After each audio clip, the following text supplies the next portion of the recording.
오늘 말씀을 가지고 그리스도인의 행실이라는 제목으로 함께 말씀을 나누겠습니다. 심리학자 알버트 반두라는 사회학습 이론을 시험하기 위해 아이들을 두 그룹으로 나누어서 보보 인형 실험을 진행했습니다. 그러니까 심리학을 배우시는 분들은 이 보보 인형 실험을 잘 알고 계시거든요. 참 유명한 실험입니다.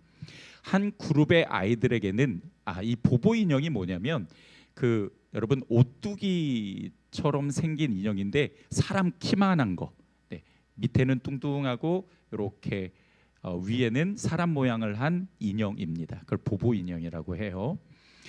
한 그룹의 아이들에게는 어른이 오뚜기처럼 생긴 그 보보 인형을 막 발로 차고 망치로 때리는 공격적인 영상을 보여줍니다. 그리고 또 한 다른 그룹에게는 어른이 조용히 블록 장난감을 가지고 노는 평화로운 영상을 보여주었습니다. 이후 아이들을 장난감이 있는 방에 딱 들여보내고 행동을 관찰했는데요. 결과는 명확했습니다. 어른의 폭력적인 행동을 본 아이들은 똑같이 보보 인형을 때리고 발로 찼을 뿐만 아니라 방에 있는 장난감 총 같은 다른 도구들까지 동원해 어른들보다 훨씬 더 창의적이고 잔인한 방식으로 인형을 공격했습니다. 반면 평화로운 영상을 본 아이들은 전혀 공격성을 보이지 않았습니다. 이 실험은 단순히 어른들의 행동을 따라한다라는 차원을 넘어 인간은 본능적으로 자신이 바라보는 대상을 스펀지처럼 흡수하고 모방하는 존재다라는 것을 알려주는 실험이었습니다. 인간은 스스로 인격을 형성할 수 없습니다. 인간은 스스로 삶의 방식을 만들어낼 수 없습니다. 끊임없이 무언가를 모방하며 살아가고 학습하는 것이지요. 그것이 인간의 본능이고 학습 능력입니다. 우리가 손에 쥐고 있는 스마트폰, 유튜브, 넷플릭스 같은 세속적인 문화는 우리에게 끊임없이 어떤 모습을 보여줍니까? 오늘 본문에서 경고하시는 음행, 더러운 것, 탐욕, 누추하고 어리석은 말들, 세상은 끊임없이 더 많이 가져야 한다고, 돈이 최고라고, 본능이 이끄는 대로 사는 것이 진짜 자유라고 속삭입니다.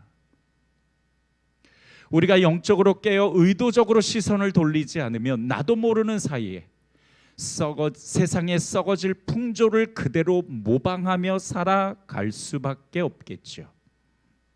자, 오늘 본문 1절을 보십시오. 사도 바울은 매우 명확하게 우리에게 초점을 제시합니다. 누구를 모방해야 되고 누구를 바라봐야 되는지를 말씀하시죠. 1절 말씀 함께 봅니다. 같이 읽습니다. 시작. 그러므로 사랑을 받는 자녀같이 너희는 하나님을 본받는 자가 되고, 누구를 본받으라고요? 말하자면 하나님을 모방하며 살아가라는 뜻입니다. 하나님의 사랑을 받는 자녀답게 하나님을 닮아가라고 말씀하십니다. 자, 근데 여기서 그냥 자녀라고 말씀하지 않고 사랑을 받는 자녀같이라고 말씀하시죠. 우리가 하나님을 닮아가야 되는 분명한 이유가 여기에 있다는 겁니다. 자, 여러분, 성경을 보면은요, 참 놀라운 점을 하나 발견하는데, 그거는 하나님이 우리에게 뭔가를 요구하실 때에 조건을 걸지 않는다는 사실입니다. 예를 들어서 하나님이 너 나를 닮아가면 내가 사랑하는 자녀로 인정해 줄게, 네가 나를 닮아가면 내가 사랑하는 자녀로 내가 인정해 줄게 라고 말씀하지 않으신다는 거죠. 대신에 내가 너를 너무 사랑해, 그러니까 나를 닮아갔으면 좋겠어 라고 말씀하십니다. 이렇게 하나님은 나를 먼저 사랑하시고 그 사랑의 힘으로 하나님의 뜻을 성취해 가기를 원하신다라는 것이죠. 이런 하나님의 특성을 보면 마치 사랑을 듬뿍 받고 자라는 아이의 모습이 떠오릅니다. 사랑과 관심과 응원을 많이 받은 아이는 모든 일에 적극적인 모습을 발견하지요. 마찬가지로 나를 사랑하시고 그 사랑에 힘입어 하나님의 자녀답게 살아가게 하시는 겁니다. 사도 바울은 인간의 모방 본능을 정확하게 꿰뚫어 보고 있습니다. 그래서 에베교회 성도들에게 너희는 세상을 조심하라 그렇게 말하지 않고 하나님을 모방하고 본받으라고 이야기합니다. 하지만 우리가 하나님을 본받기 위해 선행되어야 할 것이 있습니다. 자, 5절을 함께 보도록 하겠습니다. 너희도 정녕 이것을 알거니와 음행하는 자나 더러운 자나 탐하는 자 곧 우상 숭배자는 다 그리스도와 하나님의 나라에서 기업을 얻지 못하리니. 여러분, 이 말씀은 비그리스도인들에게 하는 말씀이 아닙니다. 에베소 교회 신앙생활하는 성도들에게 하는 말이죠. 그런데 결코 가볍게 느껴지지 않습니다. 왜? 이건 나의 구원과 직결되는 것이기 때문입니다. 다시 5절을 봐주십시오. 너희는 정녕 이것을 알거니와 음행하는 자, 더러운 자, 탐하는 자, 우상 숭배자는 다 그리스도와 하나님의 나라에서 뭐를 얻지 못해요? 기업이 뭡니까? 기업이 뭡니까? 하나님 나라에서 하나님 나라를 얻지 못한다라는 뜻입니다. 우리가 받을 기업은 하나님 나라에서 받을 영광이지요. 그 구원과 하나님께서 우리에게 보상해 주시는 면류관, 그것을 포함해서 모든 하나님 나라, 그 모든 것들을 받을 수 없다라고 말씀하십니다. 그러니까 결코 가벼운 충고로 받을 수가 없다라는 거죠. 그래서 오늘 말씀은 우리가 정신 바짝 차리고 눈 부릅뜨고 집중해서 들어야 됩니다. 우리가 하나님을 닮아가기 위해 버려야 될 것, 그것이 무엇인지를 우리가 보면서 성숙한 그리스도인으로 도전하는 우리 성도들이 될 수 있기를 주님의 이름으로 축복합니다. 첫 번째, 따라서 합시다. 음행을 조심하자. 자, 3절을 함께 보겠습니다. 음행과 온갖 더러운 것과 탐욕은 너희 중에서 그 이름조차 부르지 마라. 이는 성도에게 마땅한 바니라 말씀하십니다. 이름조차 부르지 마라 하는 이거는 죄의 씨앗조차 용납하지 마라. 아주 단호한 명령입니다. 조금 더 이런 것에는 궁금해하지 마라. 그래도 목사님이 이 정도는 괜찮지 않을까요? 아니요, 그거는 마귀가 주는 생각입니다. 불의의 씨앗을 심는 것과 같은 거예요. 호기심, 세상에 죄와 연결된 호기심은 아예 갖지도 말라는 뜻입니다. 그래서 우리가 조심해야 될, 경계해야 될 첫 번째는 바로 음행입니다. 음행이란 배우자 외에 다른 사람과 성적인 관계를 맺는 것을 이야기합니다. 물론 동성애도 포함하지요. 당시 에베소에는 신전을 중심으로 한 이교도 우상 문화가 범람했습니다. 에베소인들 사이에서요, 마술을 상품화하는 이들이 많았고 종교적 매춘이 성행했으며 종교의 힘으로 병을 낫게 하는 의료 행위가 아주 광범위하게 시행되고 있었던 때였습니다. 자, 그러니까 이 에베소에서는 종교적 음행이요 아주 흔하게 퍼져 있었다라는 거죠. 그러다 보니까 에베소 지역에 사는 성도들에게는 이 음행이 별로 큰 문제처럼 보이지 않았어요. 세상이 다 그러니까, 아주 흔한 문화니까, 누구나 다 그러니까, 평범하고 당연한 거니까 이것이 죄처럼 보이지 않았던 거죠. 하지만 음행은 우리 세상을 살아가는 성도들이 정말 조심해야 될 것입니다. 고린도전서 6장 18절을 함께 보자. 우리 같이 한번 읽습니다. 시작. 음행을 피하라. 사람이 범하는 죄마다 몸 밖에 있거니와 음행하는 자는 자기 몸의 죄를 범하느니라. 다른 죄들은 전부 밖에 있습니다. 그런데 이 음행은 몸 안으로 죄를 짓는 겁니다. 여러분, 내 몸은 내 것이 아니죠. 성경은 이 몸이 하나님이 거하시는 성전임을 분명히 말씀을 해주시고 있습니다. 하나님이 거하시는 성전에다가 죄를 범하게 되면 하나님이 거하실 수 없는 곳이 되어버리고 말죠. 성전이 사탄의 집이 되어버리고 마는 겁니다. 더 중요한 건 이 음행이 그냥 단순한 죄로 끝나는 것이 아니라 하나님 나라에 들어가지 못할 죄라고 말씀하신다라는 거죠. 자, 다시 한번 고린도전서 6장 9절로부터 10절 말씀을 함께 보겠습니다. 불의한 자가 하나님의 나라를 유업으로 받지 못할 줄을 알지 못하느냐. 미혹을 받지 말라. 음란하는 자는 우상 숭배하는 자나 간음하는 자나 탐색하는 자나 남색하는 자나 도적이나 탐남하는 자나 술 취하는 자나 후욕하는 자나 도색하는 자들은 하나님 나라를 유업으로 받지 못하리라. 하나님이 이런 말씀으로 우리를 무섭게 경고하시는 이유가 있습니다. 지금까지 우리가 혹이 그런 죄를 지었다 하더라도 빨리 돌이켜 회개하라고 이 무서운 경고를 우리에게 주시는 거예요. 요한계시록 2장 22절을 보면 볼지어다 내가 그를 침상에 던질 터이요 또 그로 더불어 간음하는 자들도 만일 그의 행위를 회개치 아니하면 큰 환난 가운데 던질 것이라고 말씀하십니다.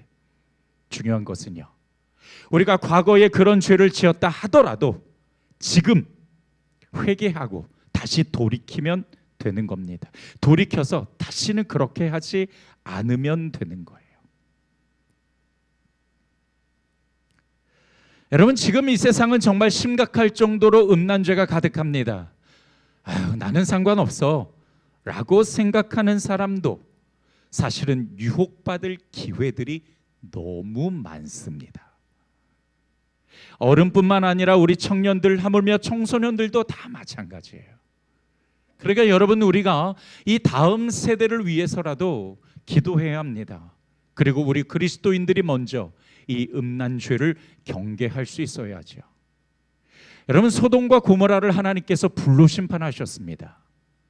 근데 그 소돔과 고모라의 죄가 극에 달했기 때문인데, 창세기에 극에 달한 그 소돔과 고모라 성의 모습을 무엇으로 그리냐면 동성애로 그립니다.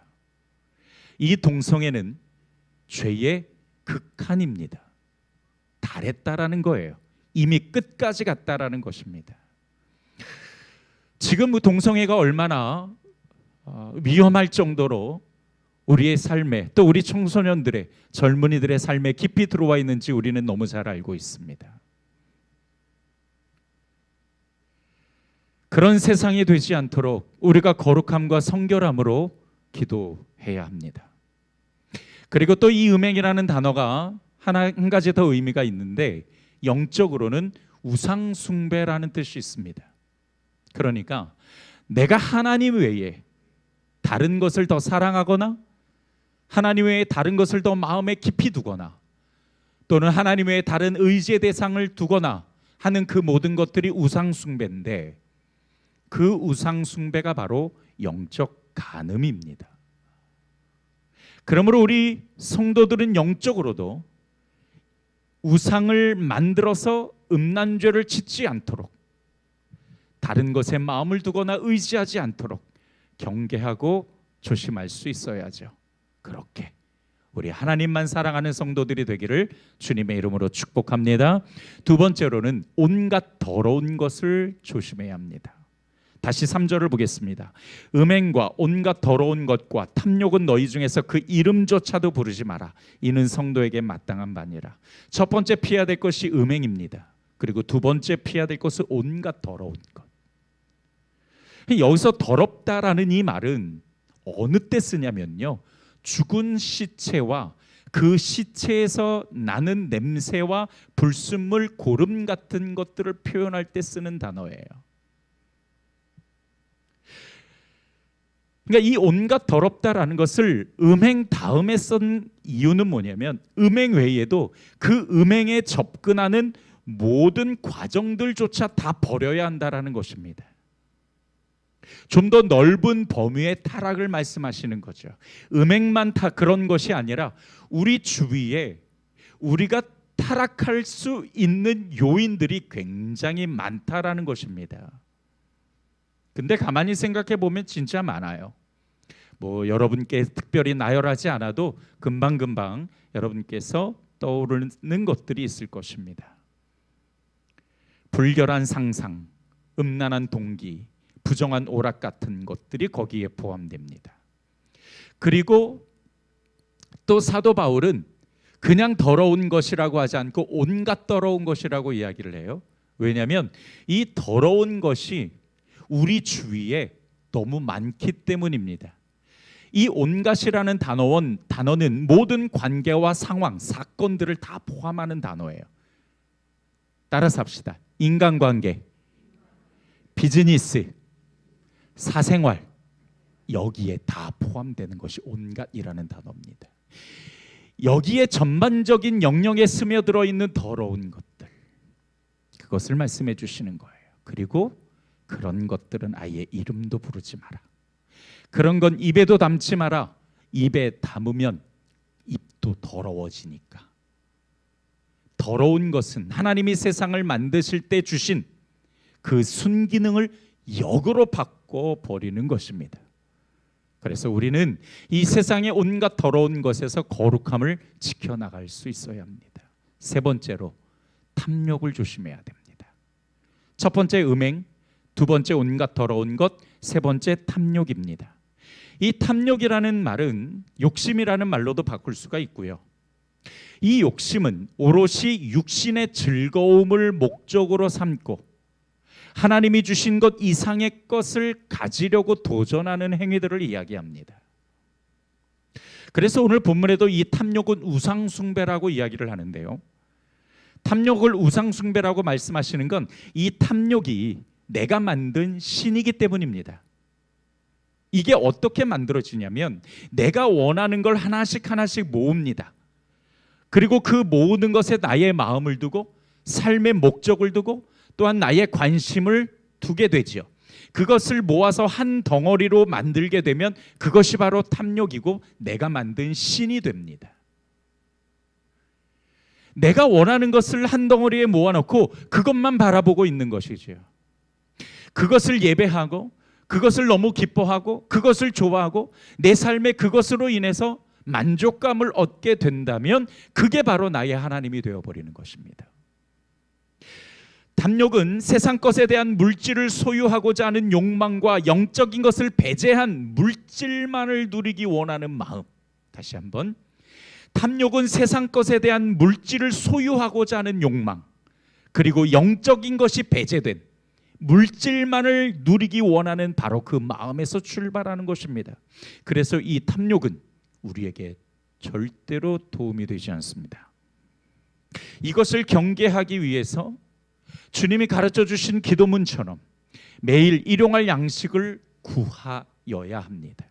일용할 양식을 구한다라는 것은 내게 필요한 것, 그 이상의 것을 구한다거나 또는 오롯이 육신의 즐거움만을 위한 것, 그것은 우리의 구하는 기도의 대상이 되어서는 안 된다라는 겁니다. 하나님이 주신 것을 감사하고 자족해야 하는데 그러지 못하면 결국 하나님이 주신 그 선 이상을 넘어서 내가 원하는 것에 마음을 두고 자꾸만 우상을 만들어가기 시작하는 겁니다. 물론 여러분, 육신의 것이라고 다 잘못된 것 아니고 그것을 구하는 거라고 해서 잘못된 기도는 아닙니다. 오히려 야고보서 4장 2절을 보면 너희가 얻지 못하면 구하지 아니하기 때문이라고 말씀하시면서 우리가 구해야 될 것 말씀하십니다. 뿐만 아니라 예수님도 일용할 양식은 분명히 구하라고 말씀을 하셨기 때문에 육신의 필요를 위해 기도하는 것은 잘 아시는 거예요. 아니, 그렇게 해야 됩니다. 그러나 선을 넘지 말라는 겁니다. 선을 넘지 말라는 건 특히 어떤 걸 구할 때 욕심으로 구하지 마라. 그 목적이 나의 육신의 즐거움만을 위한 거라면 하나님은 그거 주실 수 없다는 거예요. 왜? 그것 때문에 하나님을 잃어버리거나 하나님을 떠날 수 있기 때문에. 준비가 되지 않고 관리할 수 있는 능력이 없는데 하나님께 달라 하면 하나님께서 주시지 않습니다. 아니, 혹이 주신다 해도 그거는 오히려 우리의 인생을 하나님이 아닌 다른 곳으로 가게 만드는 요인이 될 수도 있죠. 그래서 우리가 어떤 것을 구할 때 욕심으로 구하지 않도록 해야 하며 감사함으로 구하고 또한 하나님이 주신 것으로 만족하는 것이 필요합니다. 그러니까 우리가 어떤 A를 구할 때 하나님, 이것이 내게 필요합니다. 근데 이것이 필요한 이유에, 그 정당한 이유에 나의 육신의 즐거움뿐만 아니라 사실은 나의 영적인 유익도 들어가 있어야 하며 또한 그것을 구할 때에 또한 지금 나의 삶에 주신 것을 감사하고 자족하면서 구해야 하는 것이죠. 불평이라는 것은 하나님이 주신 것을 거절하고 거부하는 것입니다. 그래서 우리가 구하는 기도할 때는 정말 감사함으로 구하고 자족하는 마음이 있어야 합니다. 뿐만 아니라 구한 것을 허락하시는 시기와 때 모양은 전적으로 하나님께 있음을 인정하고 맡겨드려야 하는 것이죠.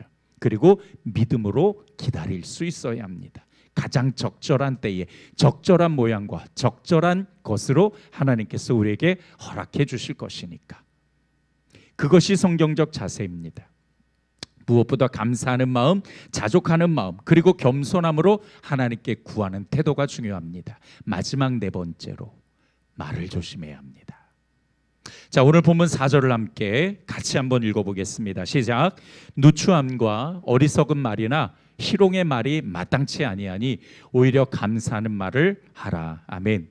누추함, 어리석은, 희롱의 말, 이런 거 하지 말라는 거예요. 자, 그러면 이게 어떤 말들인지 우리가 좀 알아봐야죠. 첫 번째, 누추한 말이라는 것은 비도덕적, 속된 말이나 더러운 말을 뜻합니다. 그러니까 상대방에게 불쾌감을 주는 언어들이 있죠. 예를 들어 비속어, 상스러운 욕설, 성적인 농담, 이것이 누추한 말들입니다. 여러분, 음담패설도 죄가 된다라는 거 꼭 기억하십시오. 아예 농담인데, 아닙니다. 음담패설은 농담이 아닙니다. 그것은 죄입니다. 그래서 해서는 안 되는 거예요. 두 번째, 어리석은 말은 하나님이 없는 텅 빈 말을 뜻합니다. 남의 험담, 확인되지 않은 소문, 가십거리, 또는 영적인 유익이 없는 실없는 수다들, 이런 것들을 어리석은 말, 하나님이 없는 말이라고 이야기합니다. 이런 것도 조심하라고 하세요. 세 번째, 희롱의 말은 순수한 말을 의도적으로 비틀어 남에게 상처를 주는 가시돋친 농담을 이야기합니다. 예를 들어 다른 사람의 약점이나 실수를 웃음거리로 삼아 교묘하게 조롱하는 뼈 있는 농담 같은 거 있죠. 상대방을 깎아내리고 수치심을 주고 나서 아유 뭐 농담인데 뭐 그걸 심각하게 받아들여, 그렇게 이야기하는 것들입니다. 이렇게 누추한 말, 어리석은 말, 희롱의 말, 이런 것들은 우리를 죄짓게 만듭니다. 이런 상스러운 말들이 내 입에 있으면 결국 하나님 나라를 받을 수 없을 정도로 큰 죄가 된다는 것이죠. 우리가 다른 사람들이랑 이야기하다 보면 그 가십거리를 가지고 아주 즐겁게 이야기할 때가 있습니다. 그런 것들을 아무렇지도 않게 우리는 행하죠. 그런데 여러분, 그런 말들이 하나님 나라를 들어가지 못하게 만든다라는 것을 꼭 기억하셔야 합니다. 그렇게 우리가 쉽게 함부로 할 수 있는 말들이 아닙니다. 그렇게 가벼운 말들이 아니에요. 하나님 나라를 준비하는 성도들은 이런 언어들을 버려야 합니다. 이 세 가지 언어는 특징이 있어요. 누추한 말, 어리석은 말, 희롱의 말은 다 특징이 있습니다. 모두가 파괴성을 가지고 있다는 거예요. 인격을 파괴하고 사람의 감정을 파괴하고 그리고 인생을 파괴합니다. 그래서 성도는 말을 조심해야 해요. 함부로 말하지 마십시오. 그리고 말할 때는 항상 상대방의 입장을 배려하시고 단어 하나하나를 점검하며 죄가 되지 않도록 우리는 훈련을 해야 합니다. 그래도 그렇게 해도 말은 완전할 수 없어요. 많은 훈련과 시간이 필요한 영성이 바로 이 언어 훈련입니다. 성숙한 인격은 말에서 알 수가 있죠. 여러분, 말도 충분히 죄가 될 수 있다는 것을 다시 마음의 진리로 새기시고 지금도 조심하시겠지만 더 이 언어를 조심할 수 있는 성도들이 되기를 주님의 이름으로 축복합니다. 세상이 막말한다고 해서, 세상이 그러한 비속어나 세상이 그러한 상처 주는 이야기들을 아무렇지도 않게 사용한다고 해서 나도 그렇게 한다면 여러분, 그건 성도라고 이야기할 수가 없죠. 구별된 삶을 산다고 이야기할 수가 없습니다. 성도는 세상의 관점과 마인드로 사는 사람들이 아니죠. 그러므로 언어도 달라야 합니다. 우리 언어는 하나님의 은혜를 찬양하고 감사하고 사람을 세우는 구별된 도구가 되어야 합니다. 그랬을 때에 바로 그 언어가 생명을 살리는 거룩한 언어가 될 수 있습니다. 따라서 합시다. 나의 언어가 사람을 살리는 거룩한 언어가 되기 원합니다. 할렐루야. 말씀을 정리하겠습니다. 성도가 세상에서 살아갈 때 주의해야 될 것이 있습니다.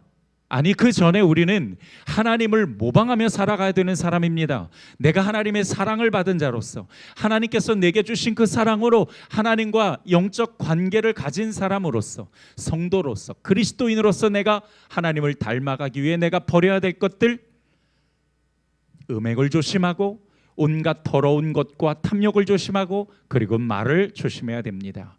여러분 꼭 기억하십시오. 내가 이거를 버리지 못하면, 만약에 내가 하나님 나라에 들어가기까지, 하나님이 나를 부르시는 그 순간까지 내가 이것을 버리지 못하면 죄송합니다. 오늘 설교 그대로 말씀드리면 하나님 나라에 들어갈 수 없습니다. 그래서 버려야 합니다. 자꾸 버려야 하고 파쇄해야 되고 그리스도를 닮아가고 하나님의 형상을 모방해야 합니다. 그것이 중요합니다. 성도는 세상에서 하나님의 거룩함과 성결함을 지켜가야 한다는 것을 여러분 기억하시고, 우리에게 주신 이 요구, 하나님의 이 도전들은 사실은 우리의 힘으로는 할 수 없는 것들입니다. 그렇기 때문에 내 안에 계신 성령께서 나의 연약함을 도우실 것이고, 또 내가 말할 수 없는 단식, 내가 할 수 없는 것으로 말할 수 없는 단식으로 성령님께서 나를 위해서 중보해 주실 것이고 나의 연약한 그 삶을 도우실 거라는 것을 여러분 기억하시고, 내가 내 힘과 나의 지혜로 노력하는 것이 아니라 오늘 들은 이 말씀이 성령님께서 분명히 하게 하실 것이니까 그 믿음을 가지고 하나님을 모방하며 살아갈 수 있는 성도들이 되기를 주님의 이름으로 축복합니다. 기도하겠습니다. 좋으신 아버지 하나님, 오늘 말씀을 통해서 우리가 하나님을 모방하며 살아가야 되는 사람이 또 조심하고 경계해야 될 네 가지를 함께 나눴습니다. 우리 귀한 성도들이 오늘 주신 이 말씀을 도전 삼아 우리가 더 예수 그리스도를 닮아가며 하나님의 뜻을 이뤄가는 성도들이 되게 하여 주시옵소서. 예수님의 이름으로 기도드렸습니다. 아멘.